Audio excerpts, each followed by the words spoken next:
thank you first of all so much for having come here. You know, I know from seeing my students and I can see from my colleagues also that people are so happy to have you here. And listening to the way you talk, listening to the kind of things you say, people are feeling very inspired.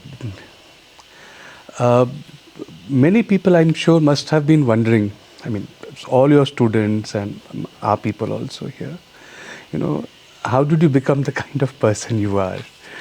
And could you tell us something about your early years, you know, your childhood, your youth? Not many people know you were initially a student of physics and then you moved into sociology. You know, can you tell us something about that phase? Thank you, Amman. Very nice words, thank you. My childhood, as I would say that when we were growing up, India was different, not much money around, but life was relatively quiet, peaceful. I grew up in a small town in Bengal, and not much pressure as far as school education was concerned. We learned with a great deal of joy. There are reasonably good teachers. So sense of hyper competitiveness and stress, that was never part of my childhood. So we grew up much more comfortably. And my parents always told me that do whatever fulfills you. There was, in that sense, there is no pressure that you have to be like this. Where was this? Where were you? I grew up in northern part of Bengal. My early childhood in a place called Balurghat, that was in the West Dinajpur district. And then later on we shifted to Malda, another district in North Bengal. And from where I did my higher secondary school living exam. Yeah. And then I came to Kolkata Presidency College, and another journey began. And you said your parents said never to feel stressed about what. No, they never pressurized. One thing from early childhood, especially my mother, although she was not formally educated, she used to tell me that, all our brothers, sister, that what matters in life is your culture, your studies, your education. And she would often give an analogy that, see, look at them, they have a lot of money, but possibly you will not find any book there. So it is important, to read, to study, and to be a cultivated person. So now when I look at my childhood, I feel it was remarkable. Although she didn't have any university education, but she could say something that was remarkable. So I find myself very lucky that my childhood was without any stress, anxiety. So it was much more easy. And then I came to Presidency College. It was 74, 75, mid-70s, post-Naxalite movement in Bengal.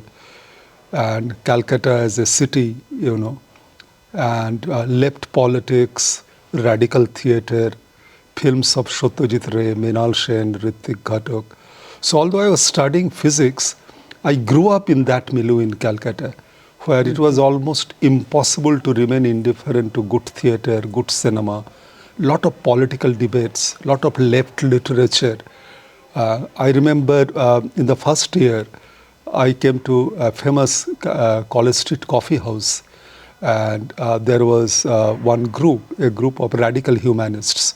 They were the disciples of M.N. Roy, and some professor was speaking on M.N. Roy, and then how he disagreed with Marxism later on, and came forward with the idea of radical humanism.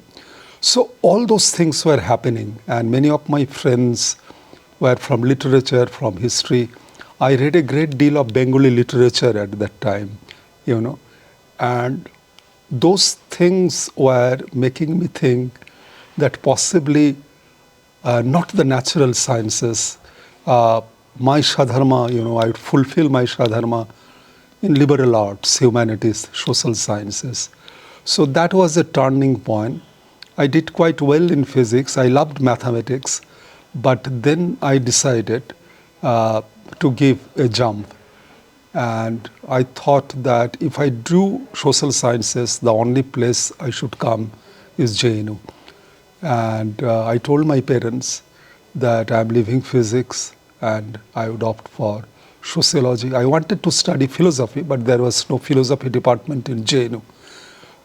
So I thought that let me study sociology, that the very nature of that discipline would also enable me to look at philosophy, to look at literature and others. So initially they had certain kind of apprehension that at this point, this shift, from natural sciences to social sciences, but they trusted me that do whatever fulfills you. And so What were they doing? What were your my father parents? was in government service. My mother was housewife. Okay. And the overall cultural milieu in the family and the neighborhood was largely, what as a social scientist you would argue, that education is your ultimate capital. So that was the way we grew up, that education is very important. You have to do well in education. And you were once saying that you studied in government schools all through. Yeah, that was school was called, in Bengal it is called the Jailer's School. That is the completely state-funded school, and they were very good schools, very good teachers, and a lot of things used to happen. I'll just give you an illustration. What kind of school was it, about a teacher, who died recently. And when we were student of class 10 or 11 in science stream, so he was teaching physics, and he taught us about, Newtonian theory of color, optics. But he told that I have taught you physics, but never forget to see the sunrise and sunset and look at the amazing color of the sky. And only then you would understand color much more meaningfully. At that time, I didn't understand much. But later on, I felt that what he was trying to do, he was trying to arouse certain kind of curiosity. And I felt that there ought to be aesthetics of physics and physics of aesthetics. And much later, when I visited the Himalayas much more frequently, I could see that the early morning, the sunrise striking the Nanda Devi peaks, and everything was about physics and angle. But it was also a great moment of spiritual wonder, a great moment of aesthetics. That's why physics and aesthetics often merge. Only universities build up separate buildings. It is a school of natural sciences, it's school of art and aesthetics. But life is not like that. Yeah. Thank you, sir. Then, actually, this is a good time then to also ask, although one is already beginning to understand why you must have wanted to also start working on education and culture. Could you tell us about that? You see, one thing I felt that particularly after coming to JNU, that I should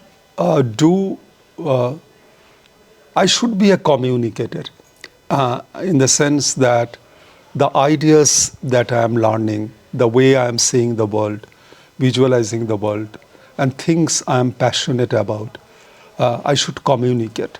And then I felt that this I should do through writing as well as through teaching. So these were the things that possibly I could become a writer, I could become a journalist, or I could become a teacher, And that was the thing that grew up.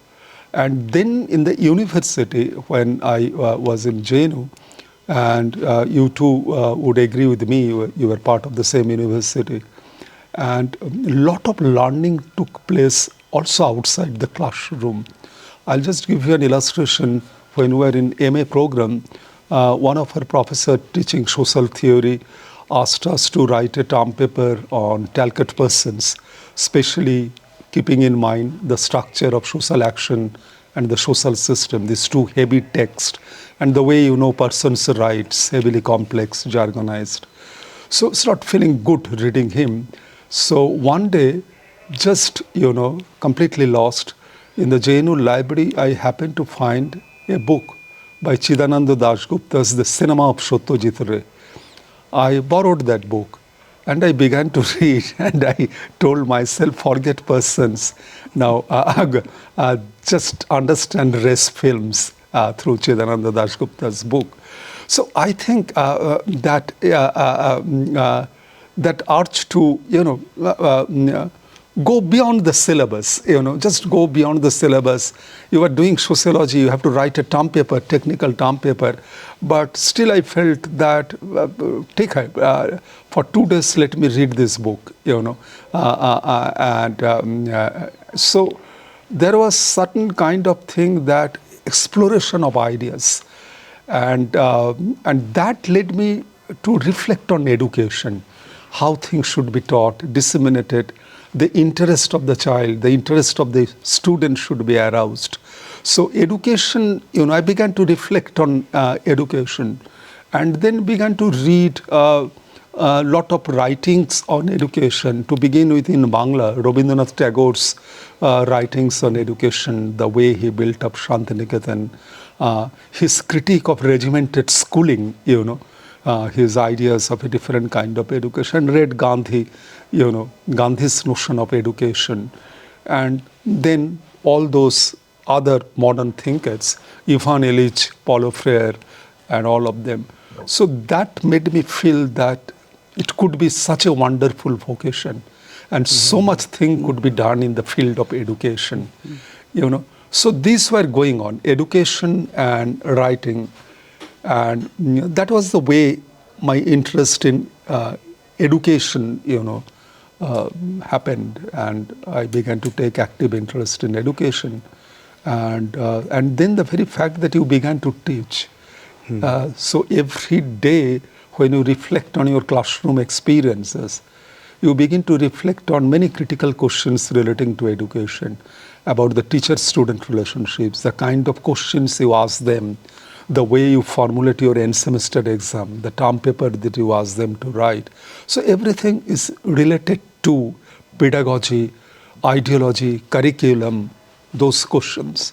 So education naturally became a very central point in my thinking. Yeah, no, that that helps to understand many things. In your own work on education, these are also the people that you just mentioned, Tagore, Gandhi, Aurobindo. One keeps, their ideas keep resonating. And also what keeps resonating is a lot of ideas from critical theory. Could you talk a little bit more about how you turned to critical theory, and how you also combined it with writings on and ideas of education? How did this happen? I took a lot of interest in New Left and the Frankfurt School of Marxism and critical theory. First, to begin with, I was not feeling very contented with a very official Marxist. In Bengal we saw them, and also some of their determinism, reductionism. I was not feeling very happy with them.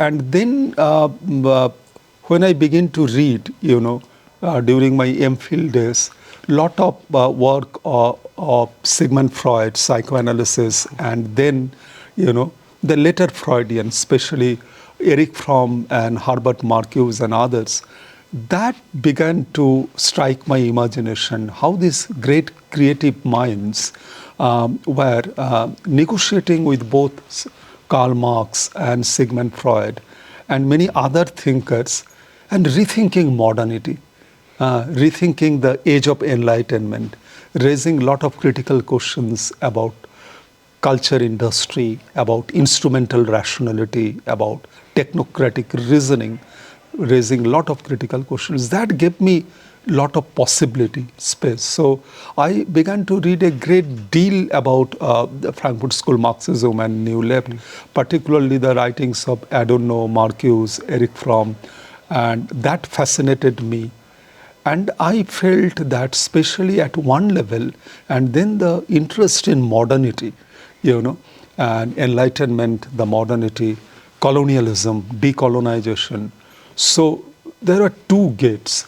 One, Gandhi and Tagore helped me to make sense of, decolonization and creating a new notion of humankind, new notion of mankind. Gandhi's Hind Swaraj, Tagore's writings on civilization, on culture, and then the New Left critique of instrumental reasoning, instrumental rationality. And that school of thought, the way, for example, the way the continuity was there, for example, when you and I read even today the great book by Zygmunt Bauman, Modernity and Holocaust. And when Bauman says that Holocaust was not an aberration, it was bound to happen. It was deeply related to very instrumental, technical reasoning of modernity. Best accountant, best scientist, best technicians were involved in that project. So all those things were coming. So I felt that in order to have a much more meaningful understanding of our time, of our age, we need to negotiate with both. On the one hand, people like Gandhi and Tagore and Ambedkar, Sri Aurobindo and others, and on the other, the critical thinking, New Left, critical. So I felt that, I always felt when I used to teach sociology of education, read Gandhi's views on education. I used to tell students on Tagore's views on education, Aurobindo's critique of prevalent education, Jiddu Krishnamurti's writing, and read also, for example, Paul Freire, Bell Hooks, Ivan Illich, Michael Appel, Pierre Bourdieu, and others. And keep your mind open and try to initiate a conversation, a dialogue. Because I felt that closer of the mind, a mind which is very closed, which doesn't entertain ambiguity, that mind becomes very, potentially a very totalitarian fascist mind. And a democratic mind entertains ambiguity. A democratic mind entertains plurality, or what yesterday we were talking about, dialogue, conversations. So that, I think, could be the reason. The several names of Indian thinkers you're mentioning, very few Indian sociologists use, Indian philosophers or Indian thinkers in their work. You are one of those very few. Would you like to reflect on how it has happened that so few use it, but you do? How does one understand this? I think, Aman, I believe you would agree with me that very institutionalized, formal, mainstream sociology. And personally, I felt that after some time, it doesn't give me the light. It doesn't enable me to understand what I'm trying to understand. The domain of culture, the realm of education, the location of human beings in the larger matrix of social relationships. So, and I always felt that it is so important for sociologists to open their eyes and negotiate with many forms of learning, the philosophies, spiritual philosophies, political philosophies, art, aesthetics, literature.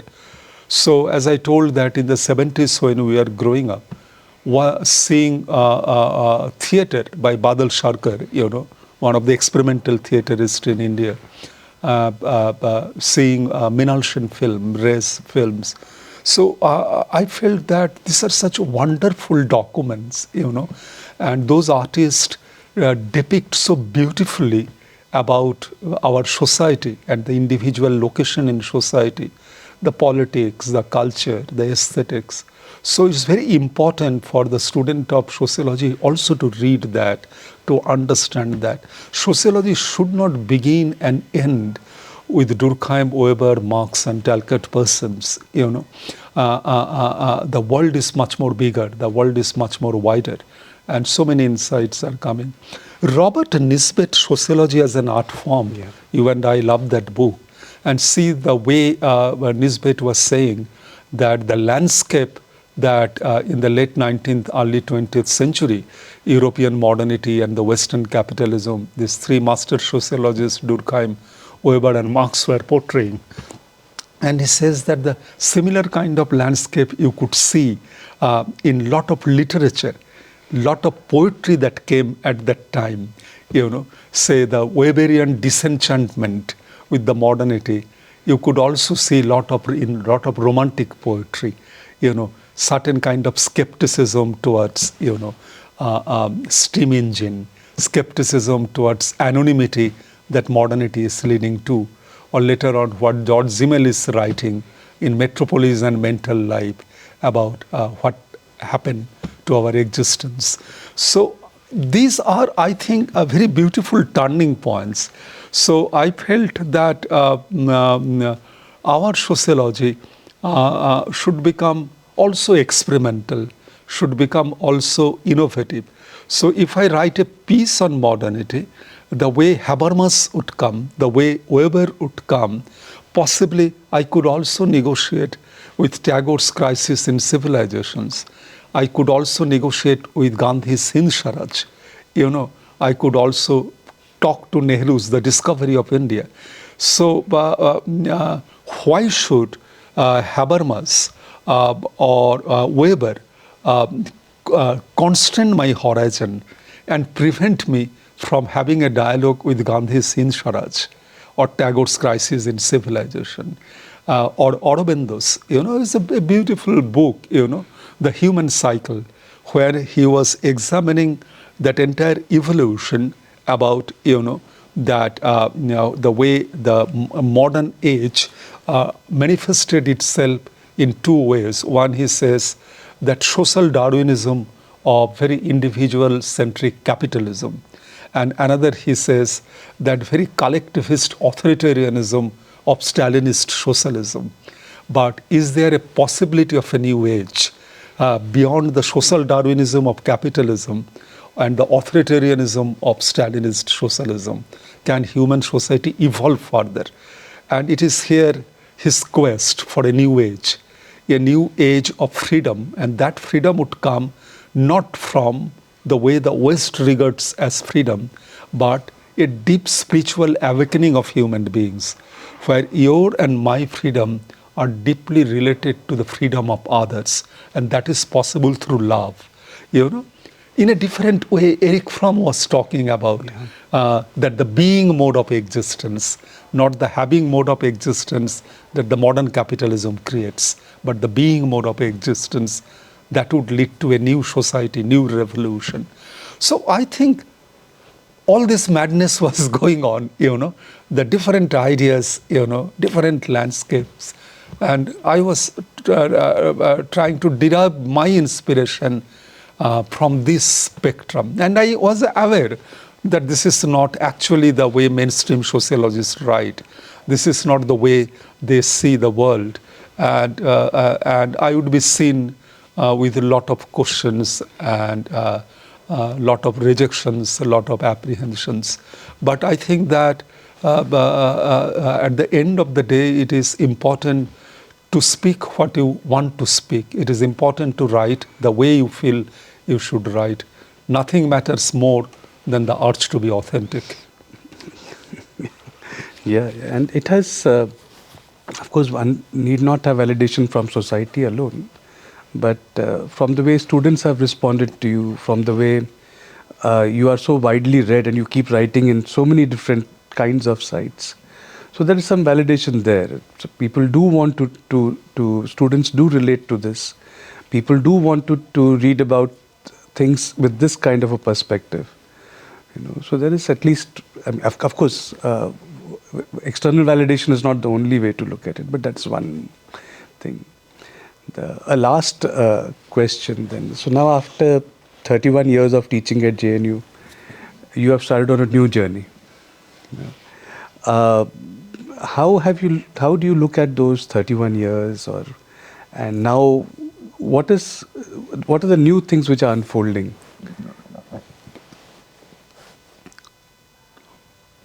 I'll just tell you a story that when I joined the university as a faculty, and definitely it was a lovely feeling. You began to teach in a place, the place that nurtured you. So JNU nurtured me. JNU opened my eyes. I'm grateful to that institution. And so when I got an opportunity to teach there, so it was a moment of great joy. And I also felt that it's a great challenge. Now, how I engage with my students and how we work together. So there was a lot of excitement, lot of joy.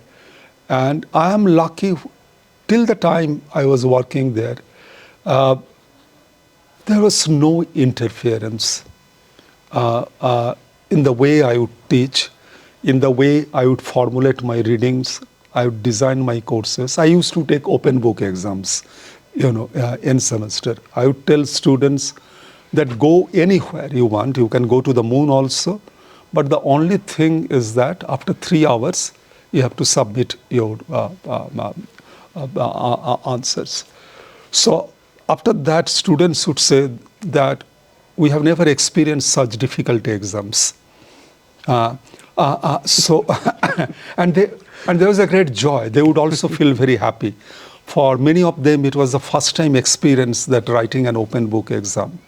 So I could see that some students are writing in the canteen, university canteen, some students here and there, But I felt that evolving that question, that itself was a piece of research on my part.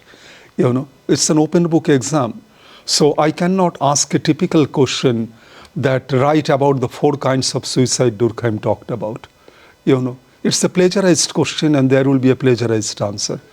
So I think that it is very important to ask non-plagiarized questions, the questions which are being asked for the first time. So for that, a teacher has to do a lot of work. So that also helped me to evolve and to grow. So it was wonderful. Nobody interfered, and it enabled me to grow. And the best part of it, also yesterday I was saying, there was no tiredness, no experience of boredom or the nausea and the anxiety. And I felt lucky. The thing that I wanted, my work became my play. And that play also gave me my livelihood.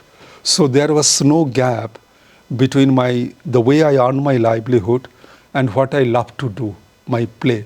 So I think that I say with a sense of gratitude. It is so difficult for most of us to find it because work often becomes an alienated experience for many. We have to do it for compulsion. Maybe we are not happy with that. So there was a lot of contentment and happiness and creative fulfillment in that work. And students became part of my life world. They became part of my family. So I'm very happy about that. And I also felt that when I retired, that immediately one question many would begin to ask after retirement. So Avijit, next what will you do? I felt that I also try to understand the meaning of that question. I felt that question also emanates from one of the obsession of the age of our age and modern age, an obsession with productivity within quote. As if every time you have to be productive, and that productivity has to be defined in terms of certain concrete, tangible things.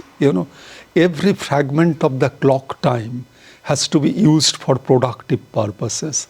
And not to be productive in that sense is a waste of life, So I could make sense of that question, that people will confront me with that. Even the next day, 31st December, I retired.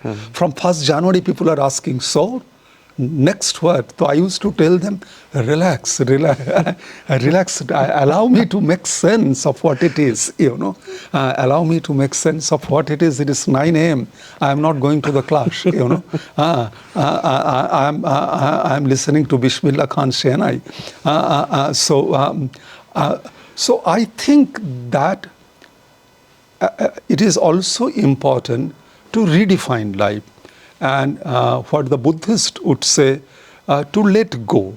31 years, it was beautiful. And I have made it a point that I would not, except emergency or urgent something, I would not attend any seminar organized by the JNU.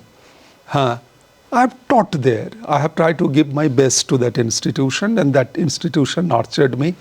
I now retired. When I go to the campus, I just go. I do not go to the department. I go to the university canteen, coffee house. Students come, old friends come, spend 2 to 3 hours there, and then just walk in the campus and come back. Because I believe it is important. And because otherwise, that kind of attachment. So when I talk about detachment, I'm not saying that you are indifferent to it, but what I am saying is that you know that you have played it, you have done your thing. There is a time. Now you engage yourself differently, creatively. And there is a world beyond the JNU. There is a world beyond the JNU. I'm grateful to that. So that is a new quest, a new search. And each stage of life has to be redefined, and I think that it is this quest and this search that is continuing. And I just pray that enables me to do things deeply, meaningfully, and do things that I love to do. I do a lot of reading, a lot of writing. And as you said, one of the things that I feel is very important, personally I feel that when we are particularly in the domain of humanities and social sciences, if you love writing, then it is also important to assume the role also of communicators. Say, for example, there is some crisis in the larger society or something that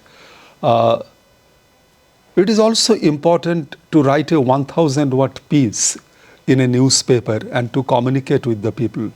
Maybe your article is being read by a chartered accountant who has never studied social science, or read by a housewife, And sometimes I get mail and I get communication from many of them who have got nothing to do with the university discourse, with the university social sciences. But you succeed in communicating with them, And I believe if the idea of liberating education is to communicate, is to reach people, then it is important.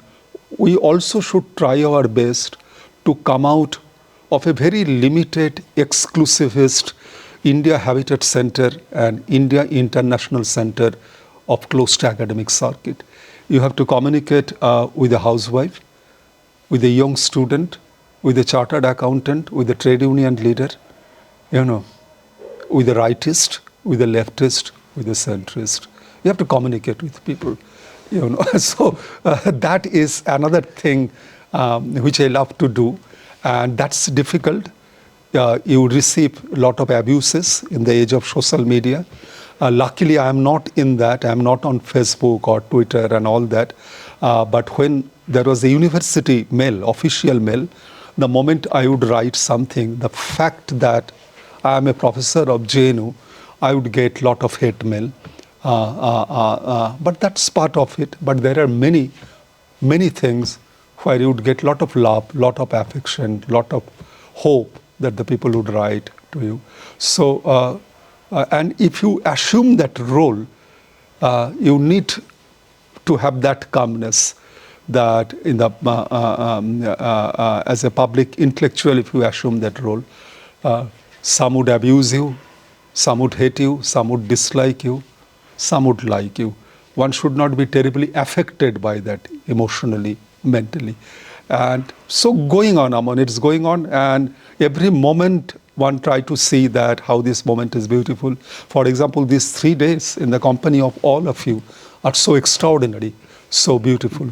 And what the monk we are talking about yesterday, Pichnathan, what he says, it is this moment, that's the only moment, that's real. Yeah. The next moment we do not know. Next moment there might be a massive earthquake and everything could collapse. But it is this moment, you and I are talking, and this moment is so beautiful. And let us celebrate that moment. And it made my day. And thank you. Thank you so much, sir. It is so good to hear you. I think most of your students have this continuous refrain. Of course, they all love you. That is one thing. But the other thing is that you end up becoming a very important voice in our lives. That we keep asking, if Professor Pathak had been here, what would he have had to say about this? What would he have done? Very few of us are, I don't know if any of us are able to actually live up to that voice. But it's a very useful, important voice to have in our lives. So it's in one way it's a voice of reason, voice of in a way it has shaped our conscience. We are never probably fully able to live up to it. But Amman, I'll just end by saying that it's not because you and I are talking. I always tell it. I give your illustration to a lot of young students. And yesterday also I told, and I meant it, that you were my first PhD, and technically you were my student, but I always see you as my teacher, because the life trajectory that you took and your work with Ekalab and the way you used to work at that time, and when you were in the academic staff college, the way kind of people you would invite, the way you try to give a meaning to it. As a very organic intellectual, a person rooted and with a great deal of humility and humbleness, and to find people like you, I think, is the reward of being a teacher, and that has that arouses so much hope, and I always feel that I'm fortunate that I found you, people like you. So I just pray, and always I tell that, and that's why I say that right now you are in Bhopal, and this university is a wonderful university with such great possibilities. And this university would bloom, and you would contribute tremendously to the growth of this university, the way you did it in Bangalore campus. So best wishes to you, and carry on. Thank you, sir.